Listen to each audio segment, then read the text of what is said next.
Hi, everyone. This is John Daly. I'm here again with Bernie Goldberg for another episode of the No BS Zone. How's it going today, Bernie? So far, so good, John. How about you? I'm doing good, thank you. Well, we are going to have an all 2024 presidential election episode this week. It's still relatively early in the race, but there have been some interesting developments lately, including some themes that you and I have been writing about. We're going to start off with the ever expanding field of Republican candidates. By my count, there are now 13 people running. I believe that might even change by the time this airs. Who knows? But they include some individuals that few of us know anything about. Bernie, are you worried this is starting to look like 2016 all over again? That's exactly what I'm worried about. That is precisely what I'm worried about. I mean, we know how 2016 ended. A certain percentage of Trump loyalists stayed with him while everybody else split the vote. If that's what happens again, John, I know it's early, and there are criteria for taking part in the debates, so people will be dropping out. But if this field doesn't narrow relatively quickly, it will be 2016 again. And if one is hoping Joe Biden is defeated, it's less likely to happen if Donald Trump is the nominee than if almost anybody else is the nominee.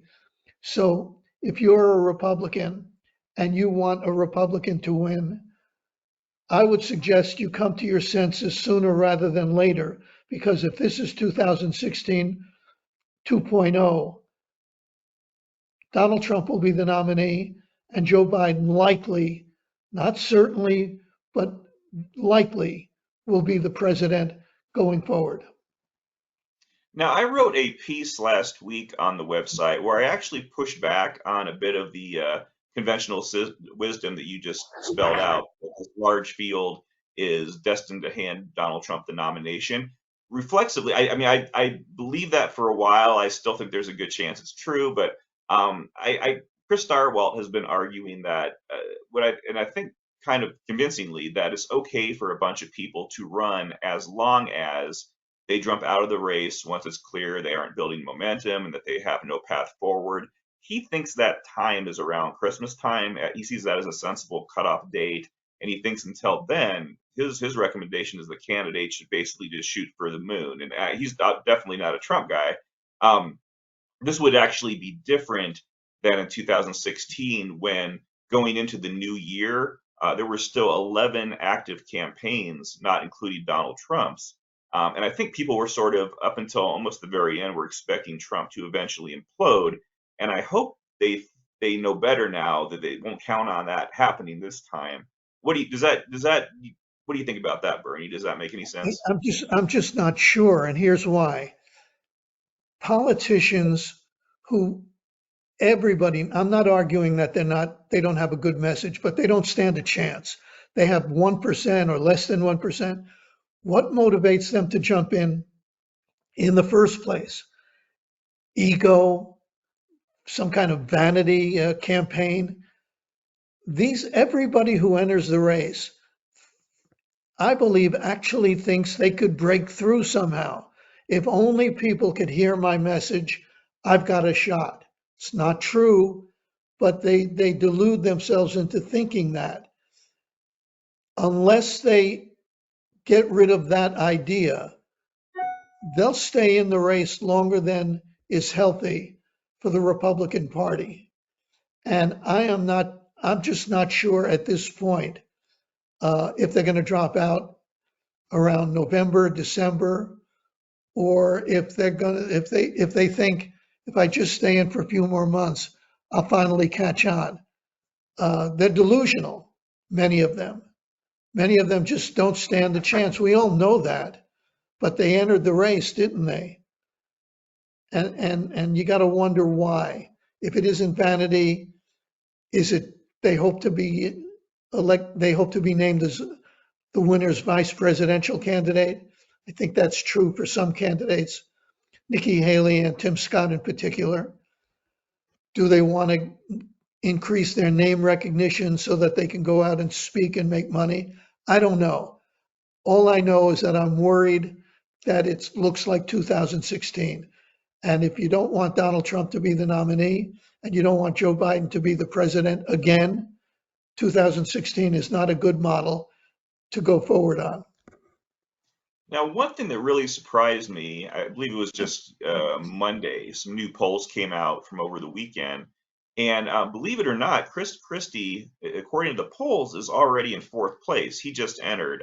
Maybe he has that momentum coming in. He's still in single digits. He's not blowing anybody away, but he's currently ranked ahead of Tim Scott, Nikki Haley, Vivek Ramaswamy. He's within just a couple points of Mike Pence. And it seems like he has discovered a lane that other candidates have so far, for the most part, steered clear of. That seems to be working for him. Bernie, do you think this might, at minimum, I'm not predicting, Christie to go all the way, but do you think it'll sort of change the dynamic of the race? Do you think the other candidates are looking and saying, this guy's really taking it to Trump? Maybe I should start doing that a little I, more. I think this raises the major dilemma for the Republican Party and the candidates running for the nomination. The singular biggest dilemma is this. If you do what Chris Christie is doing, yeah, you may go from last to fourth, but you're still about 3,000 points behind Donald Trump in popularity. So if you go after Donald Trump, you may attract a certain number of Republican voters who just won't vote for Donald Trump and think what Chris Christie is saying makes a lot of sense. But you will alienate the Trump loyal acolytes, the 20 to 30%, probably closer to 30%, and they will never, ever forgive you.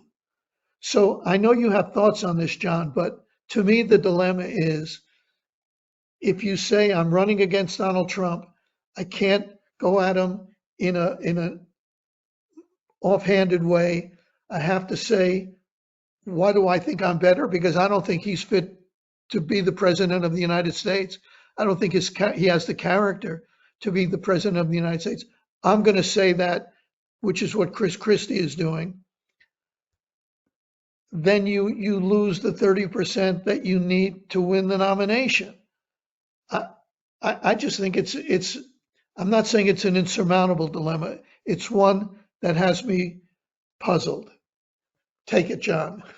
No, that's definitely true. I mean, I understand the dilemma, and I understand why a lot of candidates have been reluctant to take it to Trump.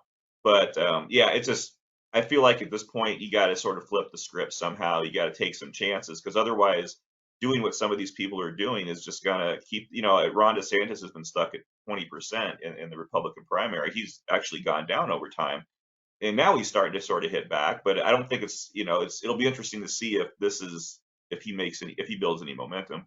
But this is exactly the problem. If you don't go after Trump, why should I vote for you? I'll vote for Right. Trump. If you do go after Trump, you lose his supporters.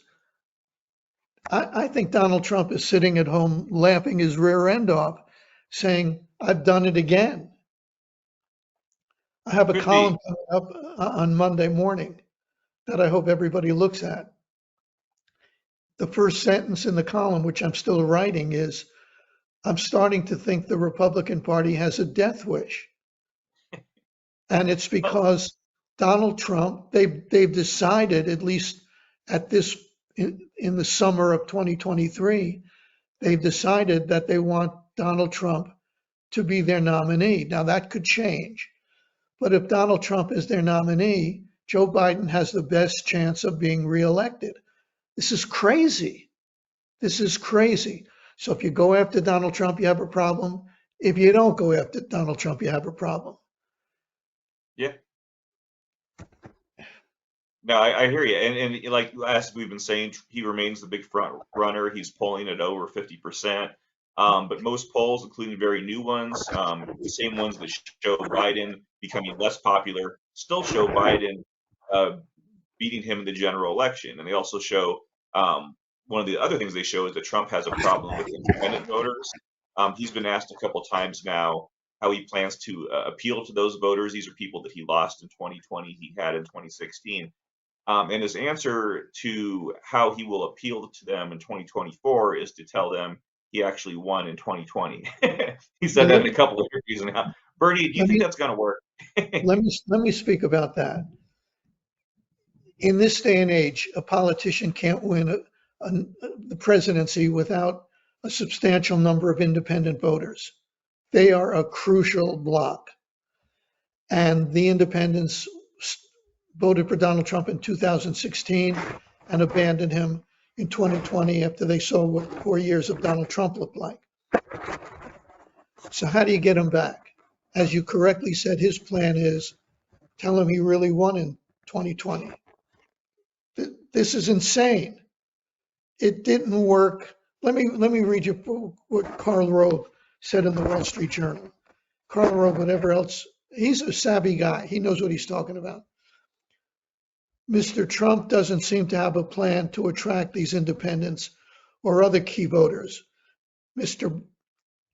Mr. Bear, referring to Brett Baer on Fox when interviewed Trump, he said Mr. Bear asked Mr. Trump how he'd win the suburban women whose defection contributed to the GOP's loss in 2020. Mr. Trump denied the premise. I won in 2020 by a lot, okay? Let's get that straight. That's what Donald Trump said. I won in 2020 by a lot, okay? Let's get that straight. Brilliant way to get back the independent voters that you lost. Karl Rove goes on to say, while 2020 claims didn't do his acolytes any good in last year's midterms, candidates who stressed them lost badly, and Mr. Trump's obsessing about them is bound to drive more voters away, even some who are now generally inclined to vote for him.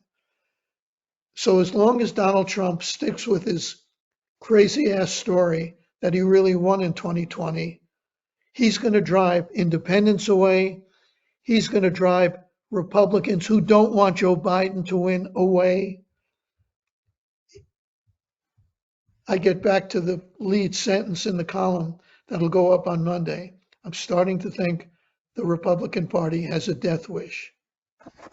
No, no, and there's been a lot of discussion about whether these indictments against Trump, and there's probably more on the way in all likelihood, whether they'll knock him out of the race or pressure him out of the race. But there's a different point of view. One I think both of us have touched on before, that with these criminal charges, Trump is actually further motivated to stay in the race because if he does become president, he does defeat Biden or whoever, and he regains his executive powers, he can actually use those to help himself out. Oh, I'm Isn't that convinced. sort of a I, motivation for him? I am not convinced of many things in the world of politics. What I'm about to say, I am convinced of. He can be indicted 4,200 more times. He could be in a prison cell on election. He will still be running for president. That's number one. If he wins, I'm convinced of this. You write it down, hold me accountable. If he becomes president, he will pardon himself. And I think that's a big reason he's staying in the race. Another big reason is he's got a massive ego and he's a narcissist, beyond anything that's normal. So he thinks he deserves to be president and only he can do the things that will make America a better place. He's delusional, but he thinks that. But I'm convinced that he's running and hopes to win so that he can pardon himself and get himself in one fell swoop with one signature on a piece of paper out of all the problems he's going to have going forward. Your No, thoughts? no, I think that's probably right. I mean, there was a lot of talk. So if people will remember, he entered the race months before anybody else did this time. I think it was well back in November maybe. And at the time, that's when a lot of this legal stuff was coming up, and there was a lot of speculation that he wanted to get in now. So any of this legal drama that was on its way, he could say, well, they're just doing it to knock me out of the race. They're trying to do this as use this as a political weapon. But yeah, this is all. I mean, there's every reason for Trump to run for president based on the legal problems he's dealing with. I think that's a big part of this. Um, and I don't think he sees any sort of downside. He can use that as a cushion in many ways. Um, I do want to talk a little bit about the Democratic side of the race. A recent NBC poll showed that 68% of Americans are majorly or moderately concerned that Joe Biden does not have the necessary mental and physical health to be president. You said a couple weeks, and I should mention, majority also says that of Donald Trump, but it's Right, not as I right. think it's something like 55% or something. But you said a couple weeks ago that you think the Democratic Party may well persuade him to drop out. Are you growing increasingly confident that that will happen? I'm growing increasingly not confident that that will happen. Um, the longer this, it would take several things for that to happen. And I thought when I said this several weeks ago that they might happen. One, he'll be making a speech in Ohio and he'll say, I'm glad to be here in Saudi Arabia. I mean, something really crazy like that. Two, he may fall down a flight of stairs and realize he's not up to it. Three, he may start a sentence and say, what am I talking about? He actually did say, God save the Queen. I mean, that one hasn't been fully explained, not to my satisfaction anyway. So a whole bunch of things could happen. But if they don't happen fairly soon, it's going to be very difficult for somebody to get in, get an infrastructure going to run, get the money to run. And at a certain point, it becomes inevitable that it's Joe Biden. And I'm thinking that it's starting to look more and more inevitable. No, that's a good point. The timing is really important, and that, there are a couple of people who have thrown their hat into the ring for the Democratic nomination.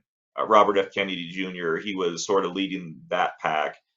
He's actually gone down. He came in, I think, polling about 20%, which was pretty impressive. I think he's down to 14% now. I think people are sort of realizing there's some off things about that guy. So I don't think he's gonna get a lot of momentum. Although he has a shirtless video out there that's now going viral. A lot of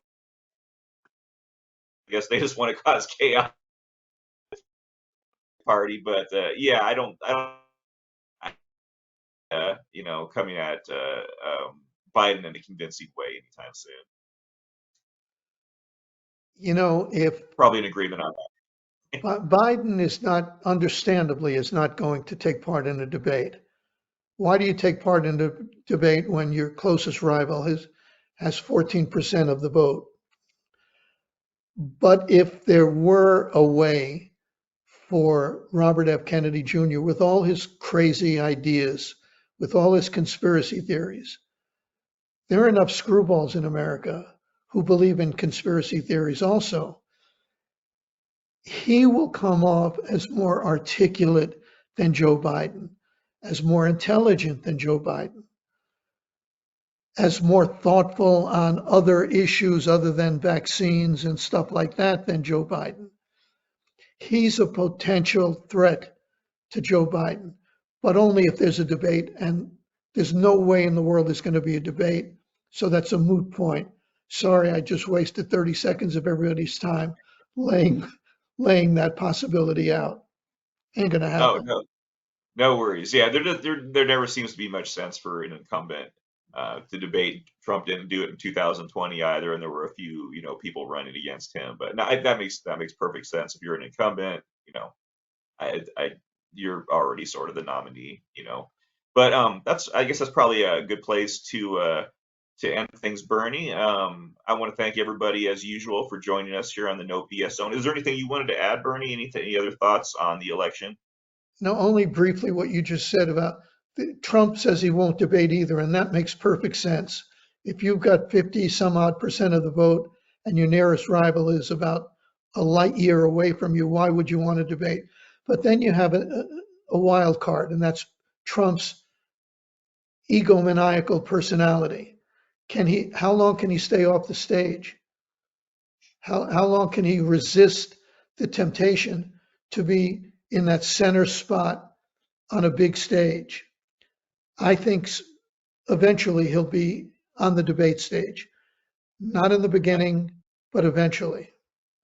No, I think so too. And I think part of it's not just going to be ego, but it's when everybody's talking about what all the other candidates are saying. I don't think it's a good thing.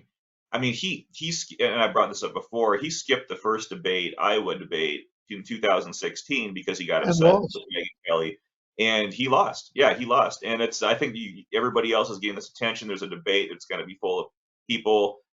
I hope that are kind of coming at him pretty hard, by then. I think it actually could hurt him in the polling to not do these. So I think you're right. I think even if he skips the first one or second one, he's going to eventually get in, Yeah, regardless. and I think he's going to get in both for ego and for the reason you correctly mentioned. Yeah, because if he stays out and he's out of the public's eye, and people are starting to go up in the polls, he's not going to have any choice. We will not go through the next year and a half without seeing Donald Trump on a debate stage. Agreed. Agreed. All right. Well, we'll go ahead and leave it there. Like I said, everybody, leave your comments in the comment section. Let us know how we're doing. Please tell your friends about what we're doing here. If you want to send them a link or even forward them an email that you get, let them know that we're here. And we always appreciate new members, and we've been getting a steady stream lately, so we're very excited about that. We'd love to see more. So thanks again, Bernie, and you have a great day. All right. You too, John.